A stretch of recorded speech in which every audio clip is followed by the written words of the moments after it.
what I'm talking about. Wait! Okay, now, from the beginning. Hit it, boys.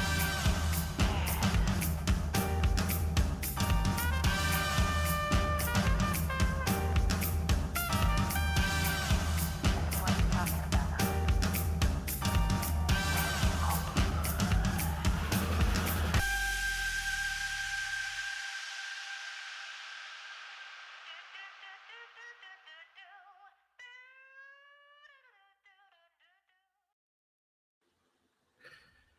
Hey, everybody. Welcome into the Arena Multiplatform Gaming News Podcast. This is episode 142. I'm your host, Expat, along with my co-host, Burlyman Gaming, and our other co-host, Turn-Based Carl. He is off this week. So how you doing, Burly? I'm doing okay. Yeah, because Go ahead. Yeah. I said I just got some news in my personal about my living space, and it's just like I've got something coming up this week. Yeah. That now is like, you plan, like I guess it's like OCD of me. I plan, I have stuff planned, like I'm gonna stream this day, do this day, and that. Yeah. Now it's like, okay, all those plans are gone. Yeah. Let's figure out how much I can cram and get this done before Thursday. Yeah. Actually, the live show last night that we do, you can check out our, of course, the Arena Productions live Monday through Friday, and I I played a game of chess during that show that Burley had to take off and leave because he had to start work. But yeah, I won the game, Burley. I did. Yeah, I did see that. I still had it open, and good job on winning. Thanks, man. Pat Yeah, is the it's chess like our master. Oh no, never. I mean, basically, it's our Friday segment. Fridays, for $5 super chat, you can play expat in chess. Okay, we'll see. Yeah, it's basically chess for idiots for expat. Yeah, but yeah, I played like the low level computer version, and I won. So hey, what the heck, you learn, it's fun to play. So. So all next right, Friday, so Captain Kirk AI. Oh goodness, no way. Captain Kirk will whoop my butt. he'll want to play 3-dimensional chess, or 4-dimensional chess, whatever it is on the show. But anyway, this that's another that's another story altogether. But this, of course, is our gaming news podcast where we talk about video games and game development. And in this episode, we're going to talk about the Final Fantasy 16 producer and his comments. We're going to talk about Starfield going gold. So some Starfield chat. We're also going to talk about Like a Dragon Gaiden. We got some updates on that. And Baldur's Gate 3 is going to be our topic of the show. We're going to be talking Baldur's Gate 3. And then, of course, our picks of the week for the week of August 21st through the 27th.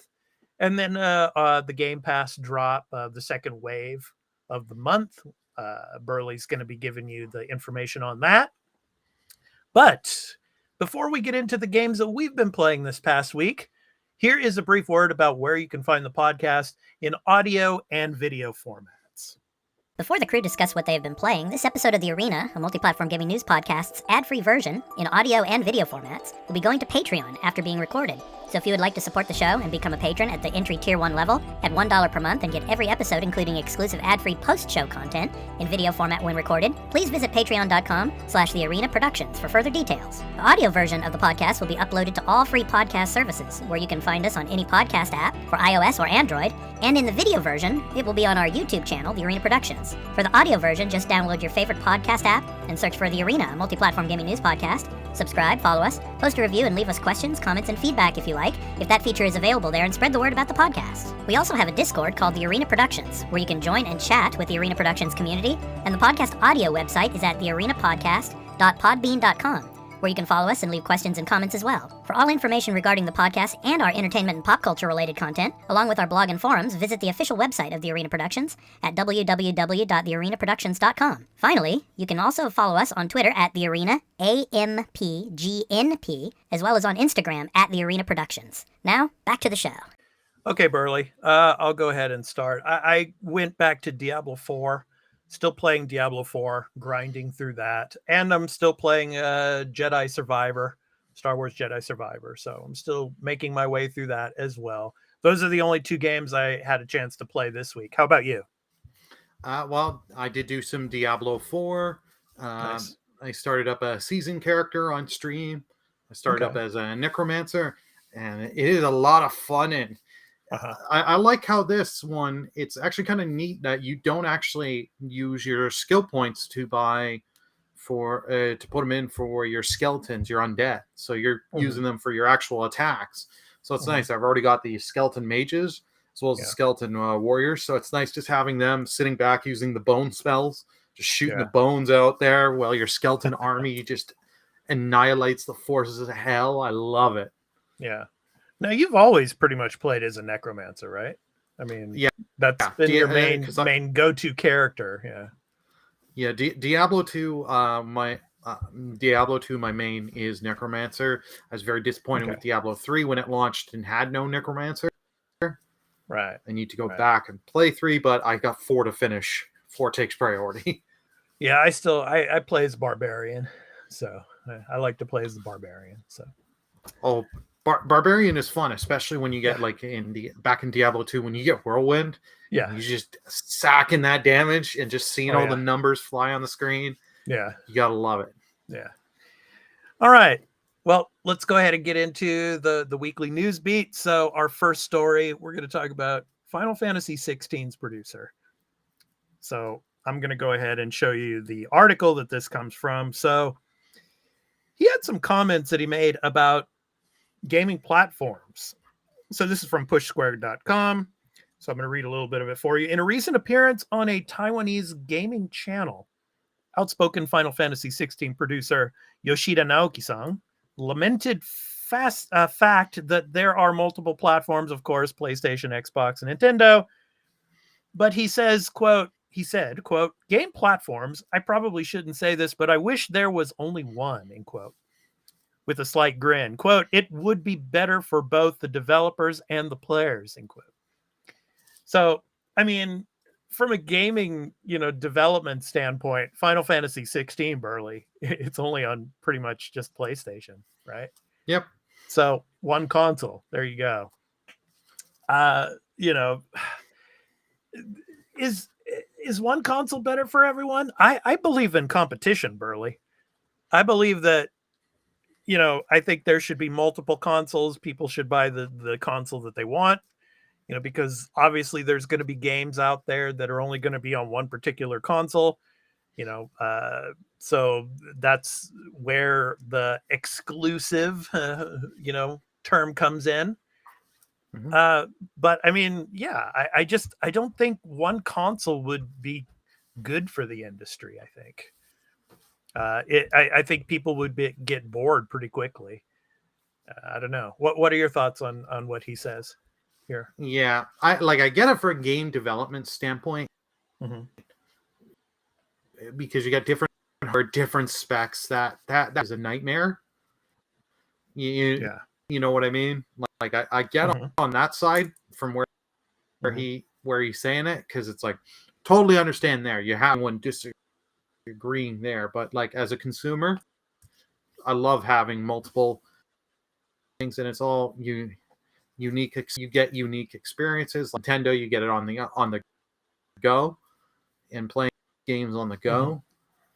But if we were stuck to one console, imagine, let's say, I'm using this one as an example just because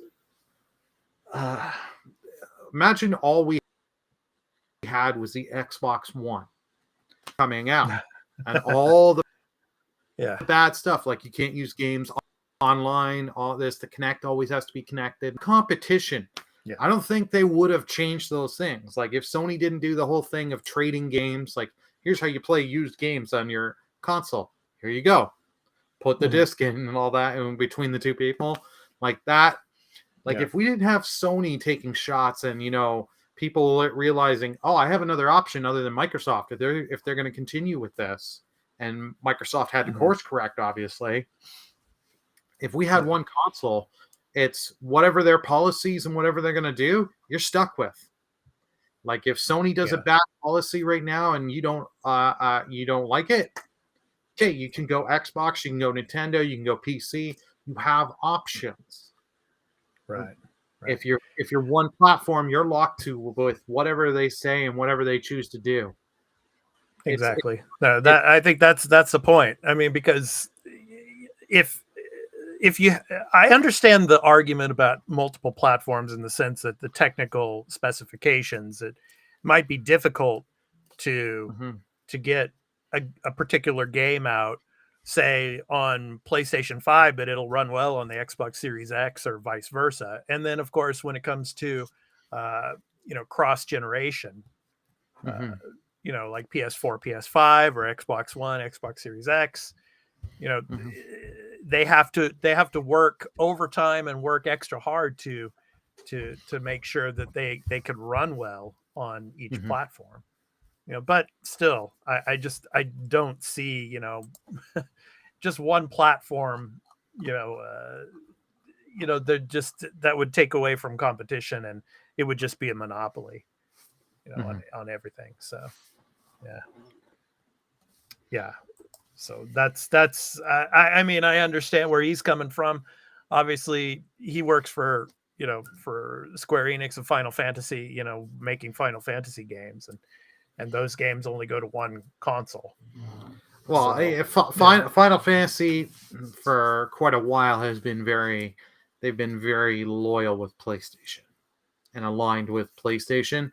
They have gone some to Nintendo and some have gone to Xbox, but Square and Sony have that, or PlayStation have had that relationship for so long. Right. They're kind of they're just going to keep it in focus with that. Right. Yeah.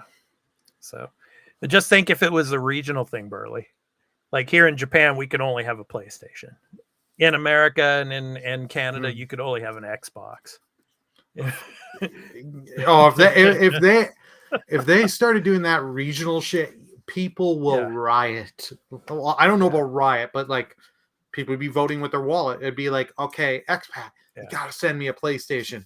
I'll send you some extra money to get this over here. Yeah, you remember the days when like discs and games were region locked. So it's like you couldn't play a particular game from like you brought a game home from Japan and you couldn't play it in your system because it was locked to the Japanese market. Those days. I'm glad those are pretty much gone now. So well, they're gone for games, but they're still on for Blu-rays. My mom bought a Blu-ray, didn't realize, and the seller didn't say that it wasn't. Oh, it's not for Canada, North America. It only works in Europe. And I was like, you gotta be kidding me. I mean, we used to have that problem here in Japan, whereas you couldn't play discs from the US, right? Whereas now when they changed to Blu-ray format, the regions became the same. So the US and Japan had the same region. So you were able to play those discs. So the strange things about those times. But all right. So next up, Burley, Starfield, of course, has gone gold.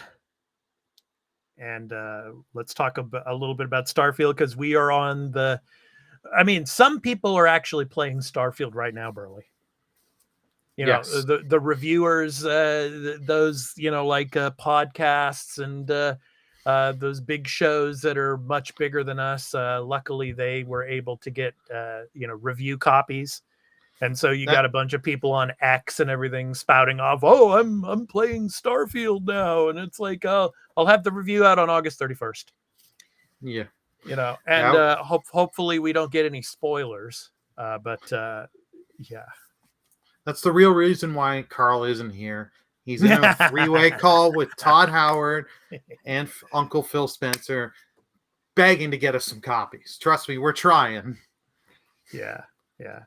And of course, we got the specifications on the amount of disk space you're going to need to install this.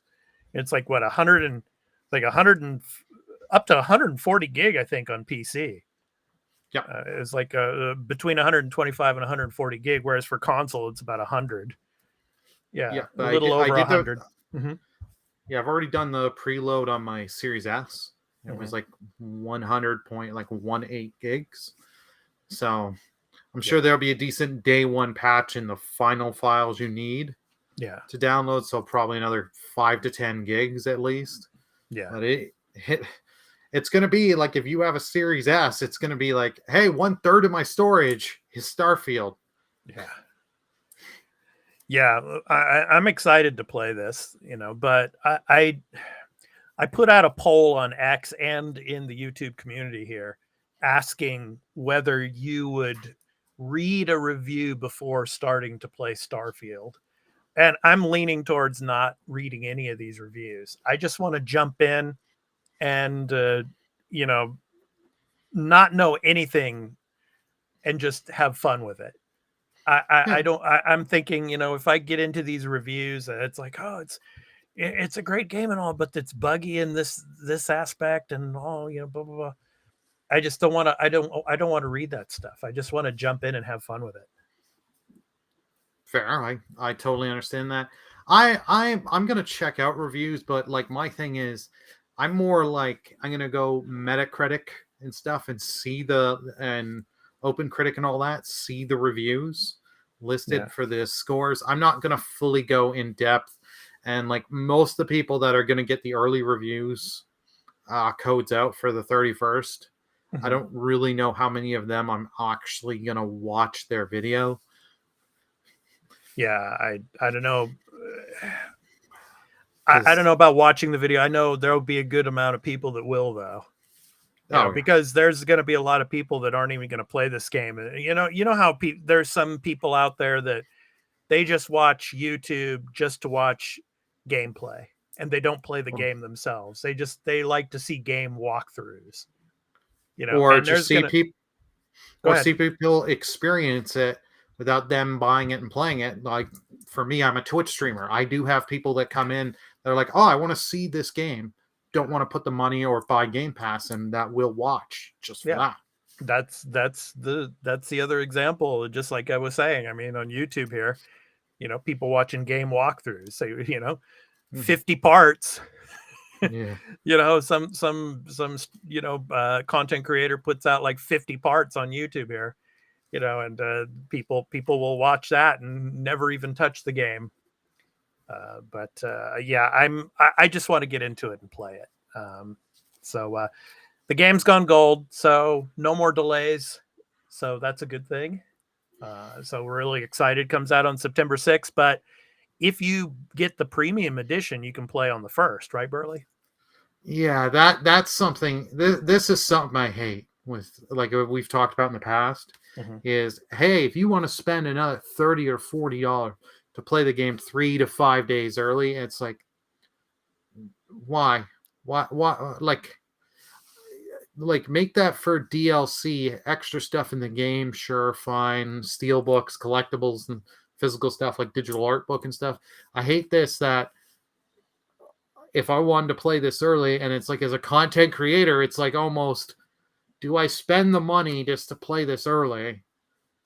You pretty much have to. I mean, because I mean, if you want to get those views, you're going to have to most likely sacrifice that money to try to to get the viewership, or to try to get the followers and the subs, if you're a Twitch streamer, so I'm not spending the extra money personally.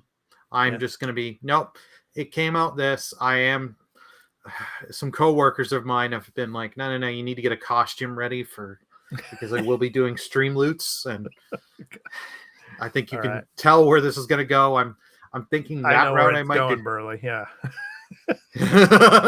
It's just, I'll just say this: you got to spend money to make money, man. Yeah. So. Yeah. But anyway, let us know in the comments what you think of Starfield going gold, and the amount of disk space you're going to need to pre-install it, and how do you all feel about paying extra money for a premium edition to be able to play the game earlier? So let us know in the comments. So good stuff. Starfield. It's Starfield. on its way. Yes. Good stuff. First Bethesda, basic first person RPG since Fallout 4. So yeah, good stuff. Yeah. It's gonna be good. All right. So Burley, are you excited for Like a Dragon Gaiden? I'm interested in this one. Mm-hmm. What are you interested in for Gaiden? Just exploring this because like I have very limited knowledge in the Yakuza world and the games, like because I've only played I've played and beaten the 2 Judgment games, but I tried Yakuza 0 and the first bit of Yakuza 0. Yeah. Thanks to Expat, yes. No, I will. That was Expat, and I played them the right way. Japanese voice acting and English subtitles. Yep, Kimura Takuya. Yeah, he's awesome when it comes to Yagami songs. So yeah, good stuff. So anyway, let's talk about Like a Dragon Gaiden. The man who erased his name. Burley, do you want to erase your name? When it comes Are there days when you just want to erase your name and just become obscure and just go into nowhere? Oh yeah, there's days. I'm sure we all have had that in our life where you're like, I wish I could be the nameless one. The nameless one. Yeah. The nameless Twitch streamer. Yeah. Just my name is now nameless. Yeah. Just put a bag over my head. Yeah. Nobody knows what the unknown gamer. Yeah, I've actually thought about that a couple of times.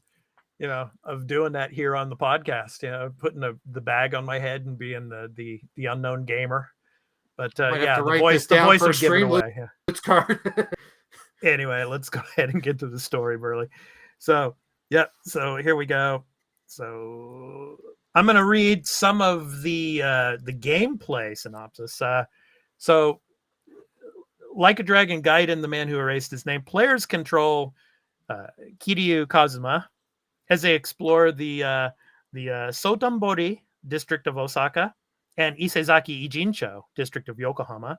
A third location known as the Castle is a hub around where players can participate in side activities, mini games such as karaoke, pocket circuit racing, cabaret club, that's Burley's favorite, and fighting arena also return. A new character named Akame acts as an informant, providing Kiryu with submission. So yeah, it's like Kiryu is going to be like now his name in the game is going to be Joryu. So I mean, he's going to be like this informant. He's going to be like a spy now, in a sense. Yo, Rat, what do you got for me? Yeah. So Kiryu has access to 2 fighting styles, Yakuza style and Agent style. The Yakuza style features aggressive brawler combat movement, similar to Kiryu's classic fighting style from previous games, while the Agent style is described as having, quote, absolute speed and precision, end quote, relying on high-tech gadgets. So similar to Lost Judgment, Like a Dragon Gaiden features several Master System games, which Kiryu can play. Alex Kidd in Miracle World, Alien Syndrome, Enduro Racer, Fantasy Zone 2, The Tears of Opa Opa, Galaxy Force, Global Defense, Maze Hunter 3D, Quartet, and Secret Command, as well as SG-1000 version of Flicky. So yeah, so lots of good stuff. No Master System snail game? No, built into the Master System. No. 0 out of 10. So the gameplay synopsis I was reading from is from the Like a Dragon Gaiden Wikipedia page, so you can go and check that out. And we have the link, of course, to the story from Video Games Chronicle that talks about this, and the director, of course.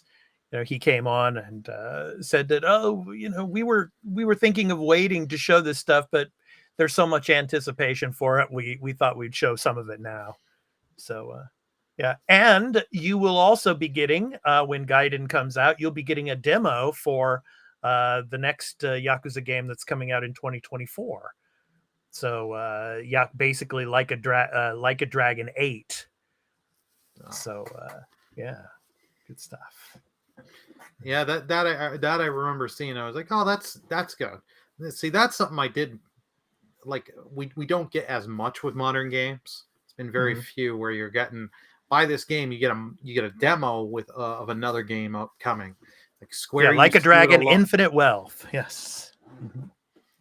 Ooh, who wouldn't want infinite wealth? Yeah. So. Is this a day one for you? I don't know. It might be. I mean, it seems like much the same of the Yakuza series. It's like we're just telling another side of the story of Kiryu. Now he's going to be called Joryu. So yeah, there you go. So it's kind of from Like a Dragon 7 there. But I mean, so basically what's going to happen is he's going to have to give up his identity and his name to protect his family. So that's why he's going to be doing this. So, but yeah, I don't know. I don't know if it's day one. I'm going to play it, but I don't know if it's day one or not for me. It's going to wait, see how it is, reviews and all that, and see what the length. And, there you go again with reviews. I just, for me, I don't like to read reviews so much. If it's a game that I'm definitely going to play, I don't want to read the reviews. If it's a game that I'm not going to play, then I'll probably read the reviews to check it out. Of course, for the podcast and all, it's important if it's a game you haven't played to probably read some of the reviews on it. But I just, if it's going to be a game I'm going to play, I kind of hold off on it. So if I'm going to be disappointed, I want to be disappointed with the controller in my hand, not reading, from a website or something. Yeah. You know what I'm saying? Yeah. No, I hear you. You'd rather try it yourself and feel the disappointment than just be reading it and be like, oh, I'm disappointed. Yeah. And you still want to you want to give it a chance. Yeah. The wacky combat looks good. And Yakuza and all that. Style. Yeah. But because I know these games can get quite long. Yeah. Shout out to Lady Virgilia. One of our YouTube friends here. We were talking during that episode. She was saying, are you going to spin a motorcycle around, and start killing people, and start beating them up? And yeah, we didn't see that, but we saw him throwing some people around. But, so this I will wait to see how it comes out and stuff, and find out how long. I'm hoping the story on this is not too long, because I know there's so much side stuff you can do. And the last Yakuza game we got out earlier in the year, it was there you go, Burley. Cabaret Club. Yep. Yeah, Cabaret Club. Yeah. And graphics look great on this. But yeah. So I'm sure I'm sure the first thing you want to do when you come and visit Japan is you'll want me to take you to a cabaret club, right? Cabaret Club, and then we're gonna go to some of these retro stores, and I have to give you my wallet immediately before I enter. Oh yeah. You can only get one thing, Burley. Yeah. Oh, Sonic the Fighters there.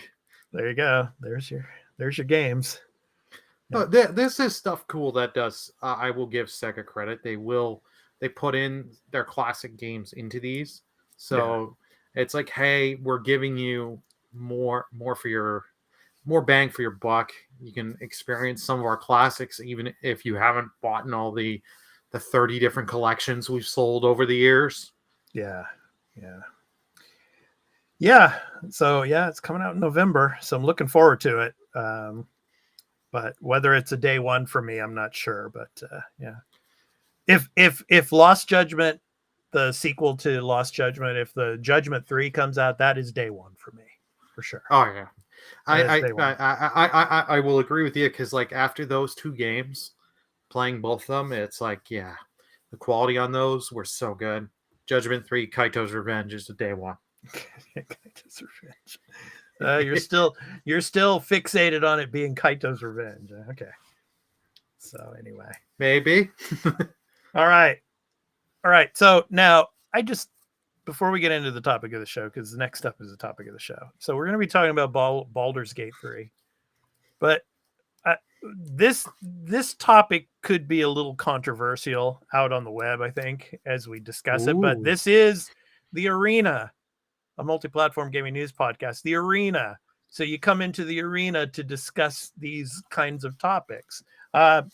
So before everybody on the internet, as they hear this or they watch this, before you get your pitchforks out and get your, the stakes to burn us, Burley and I, just know that, these are some opinions we have on, Baldur's Gate, whether it's going to be nominated for Game of the Year or not.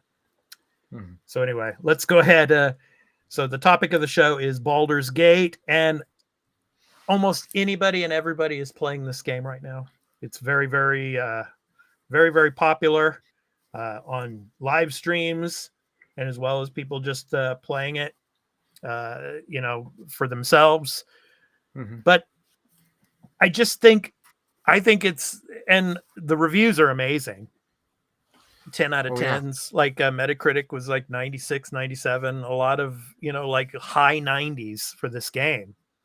Yeah. But I just think, and I don't know if you agree with me or not, Burley, but when it comes to the Game Awards, now, some of you out there say, well, you're just talking about the Game Awards, but there's all these other gaming outlets, that have their Game of the Years too. Yeah, that's true. And Baldur's Gate 3 might win a lot of Game of the Year awards, possibly on these other outlets. But right now I'm just focusing on the Game Awards, Jeff Keighley's Game Awards. I don't think this is going to get nominated for Game of the Year. It's going to win Best RPG of the Year, I think. That's my opinion. But there's so much other stuff coming out between now and the end of the year. I think November 22nd is the cutoff for Game of the Year nominations. So you got Spider-Man 2 coming out. You've got Starfield coming out. Zelda. It's still my pick to win Game of the Year. And there's probably a couple others that are going to be thrown in there too. I just think Diablo 4. I just think that this type of game is a niche game for a particular type of gamer. And this game is, just a huge success for the RPG genre. And that's where it's going to win Game of the Year, is the best RPG. Your thoughts? I think it's got a really good chance of winning best RPG. I'm just going to wait and see with everything else, because we still got Sea of Stars and you've got a few other RPGs. But it's a shoe-in category to win on that. Game of the Year, I think it will be nominated. I don't think it will win necessarily, but I think it's got the nomination. And hello, Carl, our other co-host. Hey, Carl's totally working hard right now, he says. Okay. Yeah. I think this has a chance. It will get nominated. I don't think it'll win, though, but it's still breaking records on concurrent players on Steam and stuff like that. Still having a lot of people play this. And this is just only the PC launch. Next month, we've got the PlayStation launch. Yeah. So there's about, like, on Steam, average, I think it's like 700 to 800,000 people playing at a time. Yeah, it's amazing. Massive. Plus, this is also on GOG and a few other PC platforms. So I'm sure there's a couple thousand on they're playing. Then once you get the console launch, you never know with these kind of RPGs. Didn't Witcher 3, if I'm not mistaken, I know Witcher 3 is more action-based. It won Game of the Year when it came out. So you never know. As long as people keep talking about this and keep bringing keep it alive, it's got a chance to win. But this year's going to be a hard year. I still kind of agree with you. I think Zelda's got the best chance because it's a sequel. It's a sequel to a very popular game. That one game of the year. Yeah. That one game of the year. This one sold, I think it's close to catching up to what Breath of the Wild has sold. It's a couple million off. And that's not bad for being under a year now. It's sold over 18.5 million copies. Yeah, it's not the type of game that everybody is going to play. I think compared to Zelda, Tears of the Kingdom, that's a game that everybody is going to play.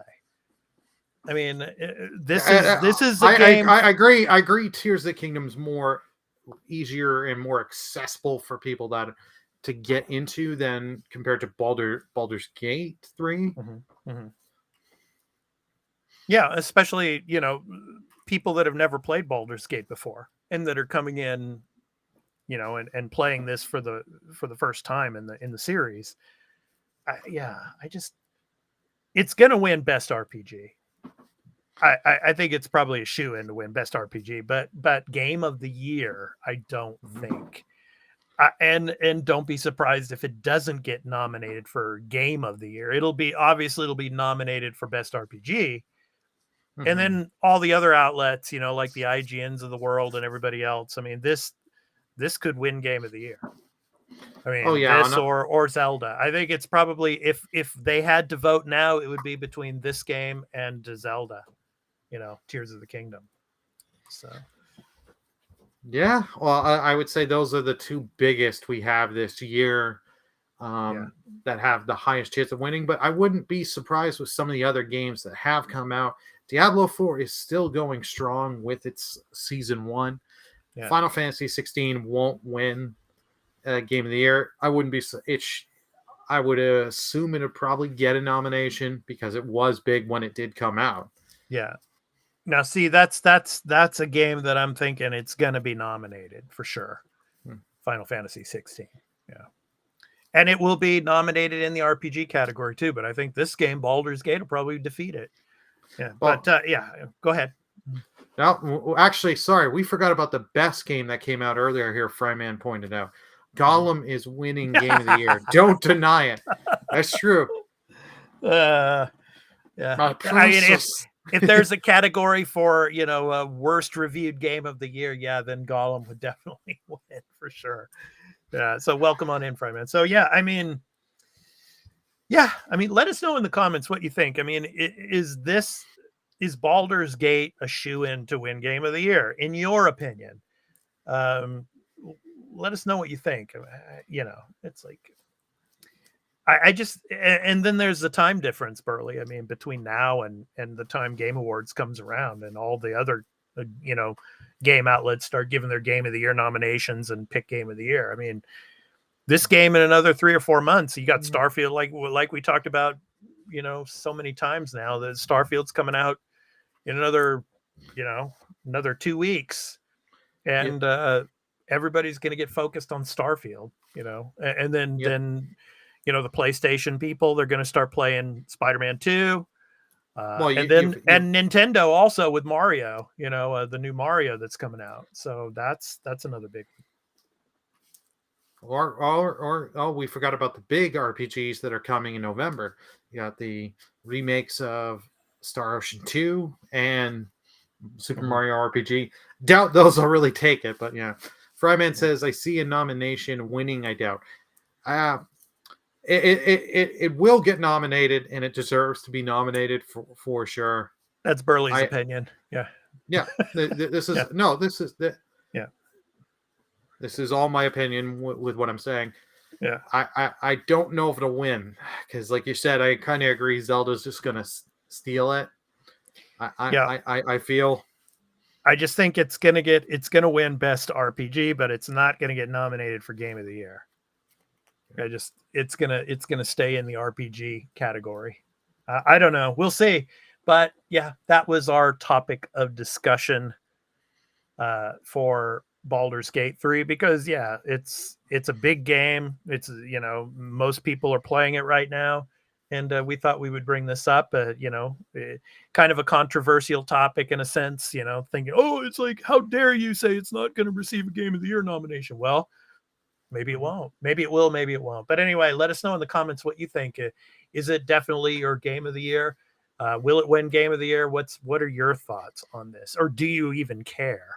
I mean, there's some people out there, they don't give a hoot in hell whether or not it's going to win Game of the Year, or if any of these games win Game of the Year. They just play the games. They just play the games because they love to play video games. So just let us know what you think in the comments. Yeah, we got Carl actually gave us a good post here. I think Baldur's Gate 3 has a shot to win. A lot of game publications are very high on it. although less people, the voting jury, will have played it than something like Zelda or Starfield. Okay. Back to work. Yeah. Hope the rest of work goes well, Carl. Yeah. Get back to work before they catch you typing.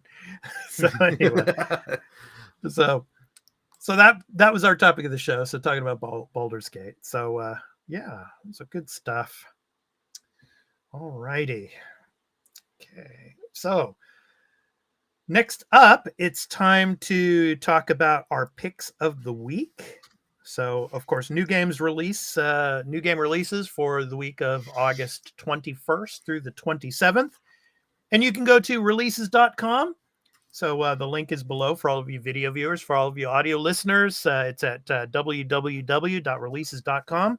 You can check out all the upcoming new game releases for this coming week and beyond. So my pick, Burley, my pick of the week is Armor Core 6, Fires of Rubicon. So I'm going to go ahead and play that. So let me get that started here. And I will read the information from it. Malang, an unknown substance that could dramatically advance human society. In the past, this substance caused a cosmic catastrophe on planet Bashtar that engulfed the surrounding star systems, and eventually its very existence was lost. Decades later, the Malang reaction was confirmed again on planet Bashtar. In search of the unknown substance that should have been lost, various speculations began to swirl. Various parties are getting involved: the government, corporations, cultists, and unknown mercenaries. So the protagonist is one of them. The game is a TPS, third-person shooter, mecha action title that lets you move around an overwhelmingly scaled map that represents a unique sci-fi world with dynamic mech action. You will face strong enemies and fierce battles with long and short range using guns and blades. So yeah, I mean, of course, from Software. So what would you would expect that. So comes out on the 25th for PC, PS4, PS5, Xbox One, and Xbox Series X and S. Burley, your thoughts on this one? Oh God, you're gonna die a lot and have to regain your. It won't be souls. It'll be, I don't know, fuel cells or whatever. No, Come on, it does look interesting to me, but it's just because it is a FromSoft game that turns me off a bit, because some of those boss fights in that, you make one small misreaction, you're screwed. You lost the boss fight. And it's like, I don't know if I want to. And go back to the beginning. Yeah, go back to the beginning, scale, and do all that stuff. And this, I'm interested to see how it comes out. And if it is good and it's something I think I'll play, I'll end up picking it up later in the year or early next year. I'm willing to give the game a chance, but it's just like, with what's coming in over the next like couple of weeks, it's like, yeah, this isn't a game that is a day one for me. I don't know, because I love mech games. I mean, I was a big Mech Warrior fan back in the day, so I love the mech battles. I loved. It's different than this type of game, but I loved Titanfall also. I mean, Titanfall 2 was really good. So, Titanfall 2, that was that was such a good game. I would love for them to make a Titanfall 3. Yeah. Sadly, we ain't getting that. Like, I used to play Mech Assault 2 on the original Xbox. I loved that game. That was such a good game. Yeah, it's good stuff. All right, Burley, you're up next. What do you have for us? Mine is the same as I did 2 weeks ago, because it did get delayed, WrestleQuest. But good on them. They realized, but a few hours before the game was to go live, they had a save bug issue. So instead of releasing it and be like, oh, we'll patch later. No. Let's delay it for a while and get it right. So you've got WrestleQuest coming Tuesday, August 22nd. Tag team with Destiny. Pro wrestling and RPG fantasy collide in the ultimate pixel-powered adventure. Macho Man, Randy Savage, and other tons of icons offer guidance as you powerbomb your way to glory beyond the ring. This hero's journey ain't just an epic quest. It's WrestleQuest. And it's coming to PC, PS4, PS5, Switch, Xbox One, Xbox Series. And Yeah. So good. Well, Yeah. I love the art style, and you got the. I love turn-based RPGs, and you got the excellent era of wrestling with like Macho Man and all that. That's so there's going to be some cool stuff there. Yeah. Wonder if Hulk Hogan is in this. Wonder. Yeah. He probably. Yeah. I'm sure probably he is. Yeah. I don't know. They may do him. Oh, Jake the Snake. You get there. Like the classic. Yeah, the classic wrestlers. Yeah. Andre the Giant, of course. Giant. Yeah. Got to get George the Animal Steel in there, man. I mean, yeah, I remember. He might be in there for all we know. Roddy Piper. I love the marketing is huge on Macho Man, so probably not Hulk Hogan's in it. That's too bad. Yeah, that's good stuff. Yeah. I remember back in the day, I went to the WrestleManias. It's like way back in the day when I was like in high school and stuff, and saw Hulk Hogan and saw like Jimmy Superfly Snuka and all those guys. Oh man, yeah, so good. Yeah, good stuff. Yeah, I haven't been to WrestleMania, but I did do like a few tapings of Raw. Yeah. And one of the pay-per-views, I think it was Unforgiven in 2006. Mm-hmm. And that, like, watching it at home is one thing, but when you see it live and you're close to the ring, it's just like, oh. Yeah, good stuff, man. Good stuff. Yeah, I mean, I remember Captain Lou Albano. He did a music video with Cyndi Lauper way back in the day when she did Girls Just Want to Have Fun. Yeah, he played the father. Yeah, I was gonna say he played her father in that one. Yeah, so good, man. Yeah, I remember. Yeah, I was like as close as I am to the mic, I was that close to Lou Albano. Yeah, it's like at that WrestleMania, it was pretty cool. Way back in the day. So, yeah. I mean, there's some big guys, man. They're pretty. They're pretty huge, So well, they had some horse hormones and some other things to help them. We're not going to get into that in this episode. Maybe in another episode we'll talk about that stuff, or maybe in the post show, one of the post shows we'll do that. Stay tuned. Right. Yeah, exactly. Yeah, well, those are exclusive to our Patreon, so you have to come over there and check those out. So anyway, it's time to talk about Game Pass, Burley. So Game Pass dropped for late August and into early September. So what do we have for Game Pass?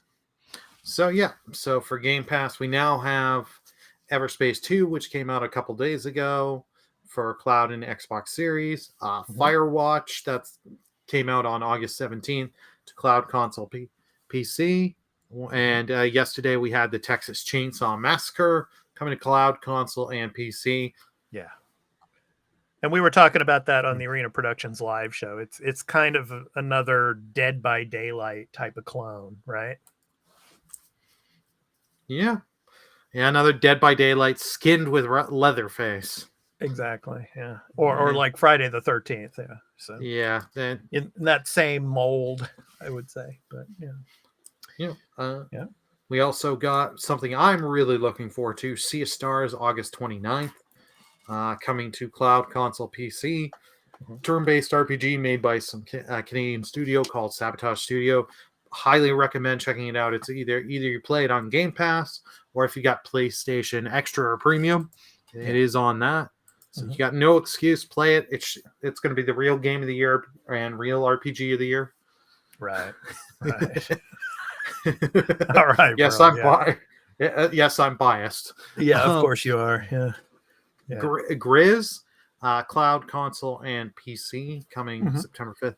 I think this game, I believe it was on Game Pass before, wasn't it? Yeah, I think so. So it's coming back to Game Pass, and then Starfield at the end they give us in the list September 1st with the early. If you're paying for it, if not, it's September 6th. But also we got Quake 2 that came on your cloud console. Oh, I still have my disc for Quake 2. I love it. Yeah, I played that on PC like way back in the day, in the early 2000s. Yeah. I love that. So good stuff. Such a good game. Yeah, and also DLC. You've got and some trials. You've got Madden NFL 24 early access trial right now. Yeah. If you've got your EA account and all that linked, as well as Overwatch Right. 2 new hero starter pack, so you can get some new heroes and cosmetics, as well as Fallout 76 lunchtime bundle. It came out on the 17th with new perks and some new stuff. Yeah. But we do have a few games that are leaving Game Pass at the end of the month. You've got Black Desert, Commandos 3, HD Remaster, Immortality, Nuclear Throne, Surgeon Simulator 2, and Tinykin. Now, Black Desert is that big MMO that came out a bunch of years ago, and there's supposed to be a sequel to it called Crimson Desert that they've been developing forever, and it's supposed to be coming out later this year or early next year. So a lot of people are waiting for the Crimson Desert. So, but yeah, Black Desert came almost 10 years ago. Yeah, next year it'll be 10 years old. Yeah, so and they've been developing Crimson Desert for a while. So I think it's a Korean developer. So yeah, looking forward to seeing more of that. But so anyway, thank you, Burley. So those are our Game Pass games. You're so welcome. The drop for late August, early September. So you can go and check those out at xbox.com. All righty.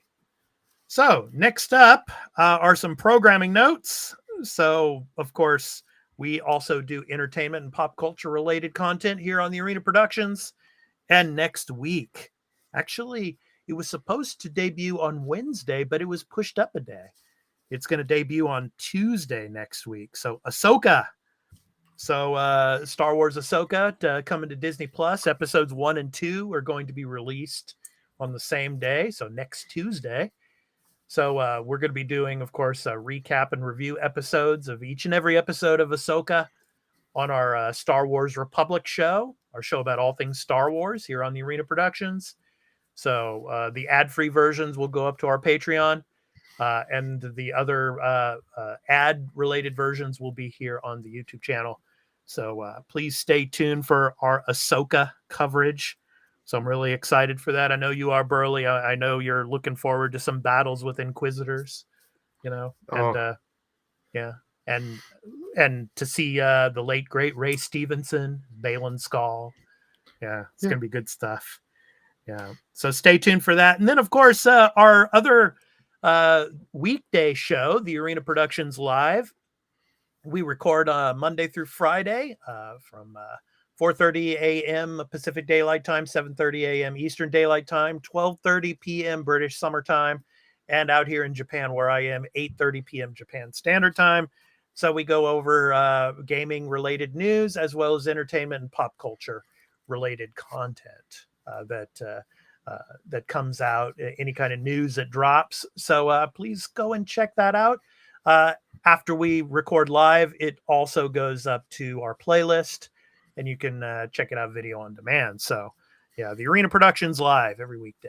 So go and check that out. But next week on Thursday, Burley and I, we have some stuff going on. So next week, Thursday, there will be no Arena Productions Live. So we'll have Monday, Tuesday, Wednesday, and Friday next week. So please stay tuned for that. And finally, we have our Patreon over at patreon.com/the Arena Productions. So you can check out our Patreon, where all of our content that we do here on YouTube is ad-free over on our Patreon. So you can check out all of our stuff. For example, this show, the audio and video formats that are edited and ad-free are over on our Patreon. So please go and check out our Patreon. And we have also exclusive content, our post shows. For this podcast, we do exclusively for our patrons. So please go and check out our Patreon, patreon.com/the Arena Productions. So that is the Patreon. So Burley, it's time to talk about the games that we're going to be playing this next week. What are you going to be playing? Be continuing on with Diablo 4.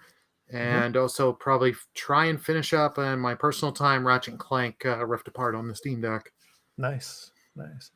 Yeah, I'm going to be playing Diablo 4. I might do some live streams for that and on the Twitch channel.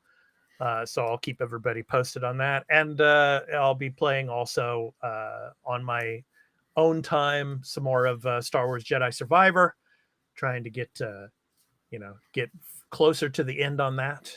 So looking forward to that. So yeah, I'm slowly but surely making my way through. I'm enjoying every bit of it. It's a great game. If you're into Star Wars games, it's a great one. Just like the the predecessor that came before it. So Star Wars Jedi Fallen Order. So so check it out if you haven't played it. But I'm hoping to get through the rest of it. So good stuff. All right. Okay, so before we end the show, it's time for our indie recording artist spotlight. So in every episode, we have a music outro. So I want to give you some info on our indie recording artist that we have for this week. So this week's spotlight is on Elon Peretz. Elon Peretz has gained considerable experience in composition for film, combining studio production technique with a unique artistic approach, lending depth to characters and sonic landscapes. So from his album titled Tale of a Fallen Kingdom, and the song is called The Queen's Quarters. So this has been The Arena, a multi-platform gaming news podcast, episode 142. I've been your host, Expat, along with my co-host, Burley Burleman Gaming. We hope to catch you next week in the next episode. So take care, everyone, and enjoy the outro. Peace out. Bye, everyone.